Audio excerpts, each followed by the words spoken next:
We're facing the possibility of yet more severe weather overnight in the plains, and the threat will move eastward as we go to the day on Monday. Good evening. Welcome to this edition of Weather Center. I'm Warren Madden. And I'm Dave Schwartz. We'll have all the details of your back-to-work forecast in just a few minutes. But first, the severe weather, and it's multifaceted. Right in the middle of the country, we've got a merry-go-round of air swirling in toward low pressure centered over eastern Nebraska. On the north side, it's cold air. Locally, 6 more inches of snow here in the Dakotas and western Nebraska. Meanwhile, in eastern Nebraska, there is severe weather. We'll get to that on radar in just a second. Then the flooding. Heaviest rain tonight anticipated in Minnesota and Wisconsin. Some places that have already seen a lot of rain today. 3 inches of rain at Sioux Falls, or just about that, and St. Cloud, Minnesota, now almost 3 inches of rain. This is an area that is flood ravaged. Flood watches continue in effect. Then south of there, the threat for severe weather. So we've got the snow, the blowing snow, the rain, the flooding rains, the thunderstorms, all the way down to Texas. A severe thunderstorm watch is in effect till 3 o'clock in the morning Central Time, 1 o'clock in the morning, tornado watch, parts of Arkansas and Oklahoma, and a severe thunderstorm watch is in effect for you in the Dallas metro area and down I-35 toward Austin until midnight Central Daylight Time. There is our storm, and it is a doozy. Let's start from north to south. We'll work from the flooding rains and snow down to a line of thunderstorms right along that front, all the way down to the Texas and Mexico border. And you'll notice an increase in intensity here in Texas. I think we're going to see thunderstorms get worse as the night wears on in the Lone Star State. North of the warm front, it is all rain, and lots of it here too. And look at the snow, will you? Unbelievable. Especially near the upper level low right in here back into South Dakota. Rapid City, South Dakota picks up 20 inches of snow today. That's blasts away the old record. Unbelievable. We've had 66 inches of snow in Rapid City this winter/spring. A third of it comes today on April the 22nd. And it's still snowing out here.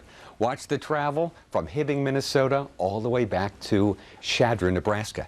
Then we work our way into eastern Nebraska, where Burt County residents are being warned for this thunderstorm right there, northwest of Omaha, racing northeastward through Burt County. That will miss Sioux City. At least the damaging wind should miss Sioux City. But still, we're going to get in on a shower, a thunder shower, about a half an hour from now. Here in Des Moines, all quiet on the southern front, at least south of the frontal boundary. All the action is further to our north and west at the present time. Speaking of north and west, it's north and west of Little Rock. We've got some thunderstorms pressing into the Ozark Plateau. East of Tulsa now, that's where the action is. Drier air is moving across Oklahoma at the present time. And here in Dallas-Fort Worth, nothing severe, but with an upper-level storm, upper-level piece of energy rotating around the bottom of a trough in the west, we'll see these thunderstorms most likely intensify. And they haven't gotten to the Dallas-Fort Worth metropolitan area yet. At least this round hasn't. So we could see another round of severe thunderstorms tonight. It was pretty rough earlier today. Winds were gusting, trees were down, power lines were down. Very stormy here in the Dallas-Fort Worth Metroplex, and our severe thunderstorm watch remains in effect tonight until midnight local time. Then the drier air will work in on southwesterly winds, and that will be that. Tomorrow's weather looks just great. There's your drier air in Amarillo, 25 dew point. Moist air here in Dallas, 65 dew point. Dry line, then a cold front. Once the two of those move through, you're in the clear. All these thunderstorms will be heading east tomorrow. We'll show you where in the forecast, but first, let's head west. Here's Warren. Let's head into the western United States now. And what we're seeing here is quieter conditions across the southwest compared to what we saw over the past couple of days as the storm system that's moved into the plains today left you behind. Now, we do have another little system bumping into the northwest, a few showers around, but no big problems for you. Let's show you the radar satellite perspective. And compared to the unsettled conditions we saw over the last couple of days into the southwest, a much quieter day today. You can see lots of clear skies out there right now. One thing that this storm system did bring, though, was perhaps an extension to the ski season. Yeah, this is Big Bear, California. I was up in this area myself just about last month, and a spring snowstorm surprising local ski operators in the mountains of Southern California. Most had planned to be closed after Easter, But just to the west of here of Big Bear, Mount Baldy got close to 18 inches of new powder snow this weekend. Another 3 to 7 inches falling in other areas here around Los Angeles and in the San Bernardino Mountains. In the basin, we saw some showers that made the road slick, but no big problems otherwise. That's all gone out to the east now, but still looked like everyone was having a great time with that late season skiing. We're seeing a little snow into the Cascades, snow below pass level, so watch out about 3,500 feet, but it will be rising to 4,500 feet overnight into the day tomorrow. A few scattered showers here up around Oak Harbor and heading over toward Hoquiam.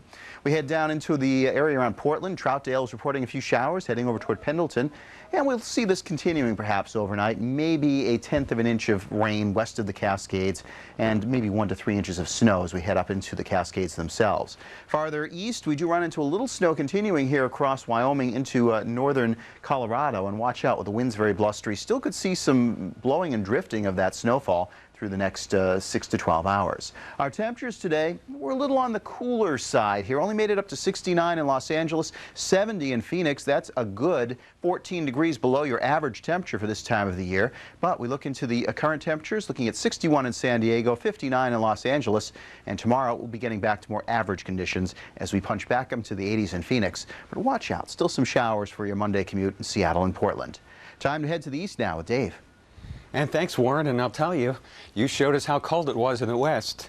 I'll show you how warm it was in the east. Look at this today, huh? 86 degrees in New York City. That was 12 degrees warmer than it was on the Strip in Vegas today. That's something. Westerly winds coming down off the Appalachian Mountains warmed us up. Both New York and Boston hit mid-80s. Can you handle that? Huh?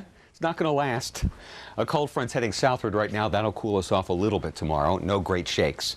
But we're going back to work tomorrow, so who cares? But today, beautiful out there at New York City, Milton, Mass., just on the southwest side of Boston where the National Weather Service office is. There's our cold front coming southward.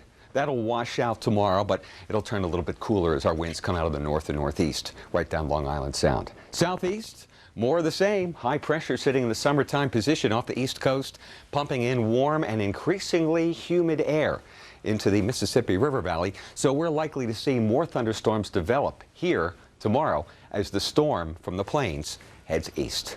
That's the focal point of our Monday forecast. Warren Madden's got a few right now.